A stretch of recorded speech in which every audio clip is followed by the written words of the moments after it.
ফের বেহাল রাস্তা, বাঁশে বেঁধে ঝুলিয়ে নিয়ে যাওয়া হলো রোগিণীকে। পশ্চিম মেদিনীপুরের নারায়ণগড়ে দেখা যাচ্ছে এই ছবিটা একবার ভালো করে খেয়াল করুন। এত বেহাল রাস্তার অবস্থা যে বাঁশে বেঁধে ঝুলিয়ে রোগিণীকে নিয়ে যেতে হচ্ছে। এটা নারায়ণগড়ের ছবি। বাঁশে বেঁধে ঝুলিয়ে হাসপাতালে নিয়ে যাওয়া হচ্ছে রোগিণীকে। রাস্তার অবস্থা দেখে বুঝতে পারছেন এই রাস্তায় যেহেতু অ্যাম্বুলেন্স ঢুকতে পারছে না, তাই রোগিণীকে হাসপাতাল অবধি নিয়ে যাওয়া যাবে কি করে? বাঁশে বেঁধে ঝুলিয়ে নিয়ে যাওয়া হচ্ছে রোগিণীকে। পশ্চিম মেদিনীপুরের নারায়ণগড়ের ছবি।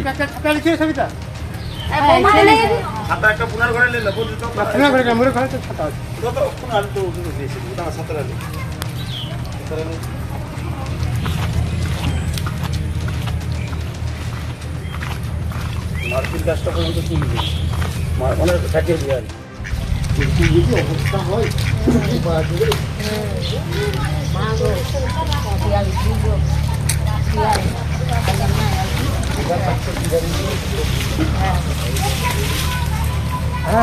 আমি তো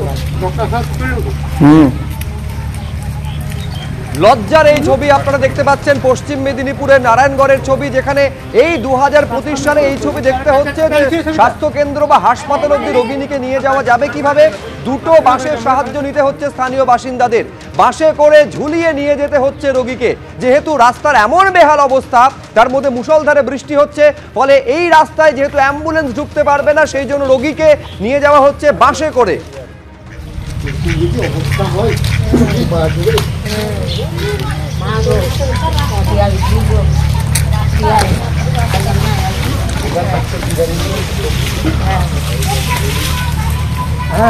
আমি তো অত্যন্ত ঝুঁকিপূর্ণ এইভাবে নিয়ে যাওয়া, তার কারণ যারা নিয়ে যাচ্ছেন তারা অত্যন্ত সাবধানে পা ফেলে তাদের এগোতে হচ্ছে। তাদের কেউ যদি বিপদের মধ্যে পড়েন তাহলে রোগীর কি অবস্থা হবে বুঝতে পারছেন। এই রকম একটা ঝুঁকিপূর্ণ অবস্থায় নিয়ে যেতে হচ্ছে রোগীকে হাসপাতাল অবধি। এত বেহাল অবস্থা রাস্তার যে সেখানে অ্যাম্বুলেন্স পর্যন্ত ঢুকতে পারছে না। কোনো উপায় না থাকায় স্থানীয় বাসিন্দারা বাধ্য হয়ে বাসে করে ঝুলিয়ে রোগীকে হাসপাতাল অবধি নিয়ে যাচ্ছেন। আমি আরো বিস্তারিত জানবো, কথা বলবো আমাদের প্রতিনিধি অমিত জানার সঙ্গে। অমিত, যে ছবি ভাইরাল হয়েছে, আমি বলছি এটা শুধুমাত্র রাস্তার হতশ্রীত অবস্থাটাকে তুলে ধরে এমনটা নয়, এই ছবি রীতিমতো লজ্জার। যেখানে এত উন্নয়নের কথা বলা হয় বিভিন্ন দিক থেকে, কিন্তু বাস্তবে তার প্রতিফলন বা কতটুকু সাধারণ মানুষদের কাছে পৌঁছচ্ছে, এই ছবি বড় করে সেই প্রশ্নটা দাঁড় করাচ্ছে। একদম ঠিকই বলেছো সুব্রজিৎ। দেখো তুমি, গত এক মাস আগে পুরো জেলা জুড়ে কিন্তু রাস্তার বেহাল দশা আমরা কিন্তু দেখাচ্ছিলাম। তো বেশ কয়েক মাস আগে যে দেখা গেছিল যে রাস্তার মধ্যে প্রসব যন্ত্রণা নিয়ে আটকে সেখানে আশা কর্মীর তৎপরতায় সেই রাস্তায় মধ্যে কিন্তু গাড়িতেই প্রসব করতে হয় সেই মহিলাকে। সেই ছবি দেখার পর জেলা জুড়ে কিন্তু একাধিক রাস্তা বেহাল দশা হয়ে রয়েছিল এবং কোথাও কাদা, কোথাও মাটি একেবারে ভেঙে গেছিল রাস্তাগুলো। আজকেও সেই ছবি একেবারে প্রকাশ্যে দেখা গেল। নারায়ণগড় ব্লকের যে গ্রামরাজ অঞ্চল রয়েছে, সেই গ্রামরাজ অঞ্চলেরই শানদেউলি বলে একটি গ্রাম রয়েছে, সেখানেই কিন্তু একেবারে ডুলিতে করে, বাসের ডুলিতে করে রুগীকে নিয়ে আসতে হচ্ছে মেন রাস্তাতে। এবং যেটা প্রায়শই যেটা অভিযোগ ছিল যে বারে বারে এলাকার মানুষজন লিখিত অভিযোগ করেছেন ডিএম বিডিওর কাছেও, কিন্তু কোনো লাভ হয়নি। এবং যেটা আমরা এলাকায় গিয়ে দেখতে পেলাম যে দিনের বেলা যেখানে মানুষজন ওখানে সবসময় সাইকেলে করে মেন রাস্তায় আসতে হয়, রাস্তা ছোট সংকীর্ণ থাকার কারণেই কিন্তু একেবারে গাড়ি এই এলাকায় ঢোকে না। প্রায়শই কিন্তু মানুষজনকে বিপদের মুখে পড়তে হয়। স্কুল থেকে কলেজ ছাত্রছাত্রীরা যারা আসেন তারা কিন্তু ওই কাদায় পড়ে যান, এটা দীর্ঘদিনের অভিযোগ। এবং আজকে দেখা গেল যে রুগী হার্টের চিকিৎসার জন্য তাকে যখন নিয়ে আসা হচ্ছিল, তাকে ডুলিতে করে পরিবারের লোকজন কিন্তু মেন রাস্তায় নিয়ে আসে। প্রায় 500 থেকে 700 মিটার যে রাস্তা কাদার রাস্তা, সেই কাদার রাস্তা পার করে তাকে মেন রাস্তায় এসে অ্যাম্বুলেন্সে চড়িয়ে তাকে মেদিনীপুর মেডিকেল কলেজে নিয়ে যাওয়া হয়েছে। এমনটাই কিন্তু আজকে আমরা সেই ভাইরাল ভিডিওতে দেখতে পেলাম। আমার যেটা অভিযোগ বিজেপির তরফ থেকে করা হচ্ছে যে এই রাস্তা দিনের পর দিন খারাপ হয়ে রয়েছে, বারে বারে লিখিত দেওয়ার পরেও প্রশাসন কোনো উদ্যোগ নেয়নি।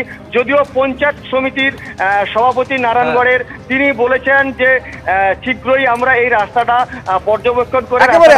এই প্রতিশ্রুতি বারে বারে প্রশাসনের তরফে আসে, কিন্তু তার প্রতিফলন কতটুকু দেখা যায়? আমি এইখানে দর্শকদের স্মরণ করাবো যেটা অমিত বলছিল, যে ছবি 22শে মে দেখা গিয়েছিল একই জায়গা নারায়ণগড়, সেই ছবির কার্যত পুনরাবৃত্তি দেখা যাচ্ছে। আবার সেই ছবি দেখা যাচ্ছে ওই নারায়ণগড়ে, যেখানে বাসে করে রোগীকে ঝুলিয়ে নিয়ে যেতে হচ্ছে।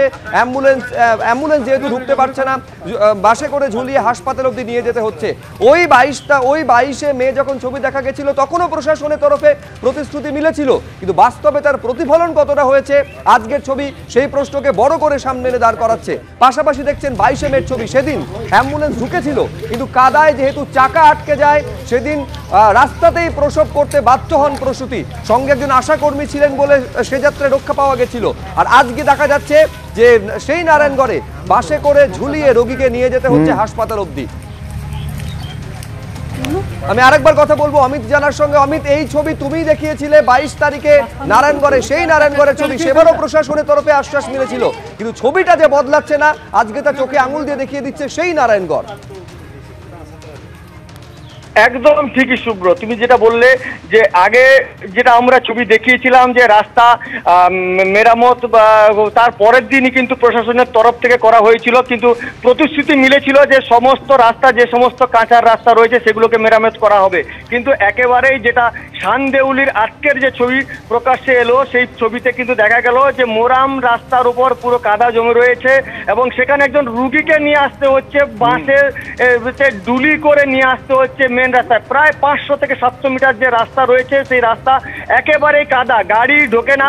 এমনটা যে রাস্তা রয়েছে, সেই যে পাড়া রয়েছে 25টি পরিবার, সেই পাড়াতে শুকনোর দিনেও সংকীর্ণ রাস্তার কারণে কিন্তু মারুতি ভ্যান একেবারে ঢোকে না বললেই তারা চলে।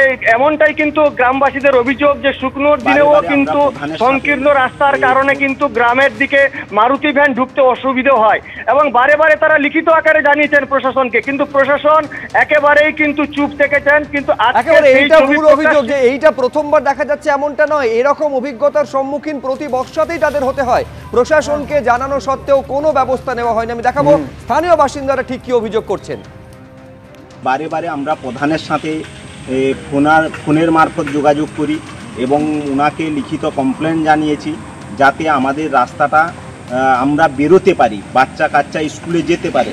তার জন্য আমরা বারংবার জানিও কোনো সুয়ারা পাচ্ছি না। আমাদের একই পাড়াতে আমরা এসসি সম্প্রদায়ের লোক, একজন অসুস্থ হয়ে গেলে তাকে খাটে করে আমাদেরকে বয়ে আনতে হয়। বাচ্চা কাচ্চা সাইকেলে যে যাবে সে মতো অবস্থা নেই। এই মতো অবস্থায় আমরা অসহায় ফিল করছি। আমরা কোন রাজ্যে বাস করছি যেখানে একটা রুগীকে কাঁধে করে বয়ে নিয়ে যেতে হচ্ছে। ফলে এইটা হচ্ছে স্থানীয় বাসিন্দাদের অভিযোগ। প্রশাসন কার্যত এত অভিযোগ সত্ত্বেও কোনো কর্ণপাত তাদের প্রতি করে না। এবার প্রশাসনের কি বক্তব্য, পঞ্চায়েত সমিতির সভানেত্রী কি বলছেন এই অভিযোগ নিয়ে, দেখুন।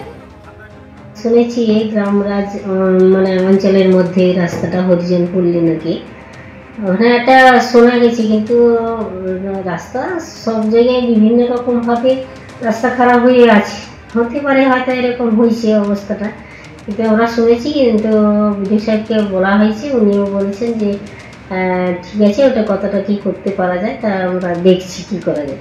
বারবার বলে যে ডিএম এর কাছে গেছি, কিন্তু ডিএম, আমরা তো মিটিংয়ে যাই, আমিও যাই, বিডিও সাহেব যান, সহকারী সভাপতি, আমরা সবাই যাই মিটিংয়ে, যে যা স্থায়ী সমিতি আছে তারাও যান, কিন্তু ডিএম সাহেব কোনোদিন বলেন না যে এই রাস্তাটার ব্যাপারে। কিন্তু যেহেতু ঘটনা একটা ঘটে গেছে, আমি বিডিও সাহেবের সঙ্গে কথা বলেছি, উনিও বলছেন যে দেখছি কি করা যায়।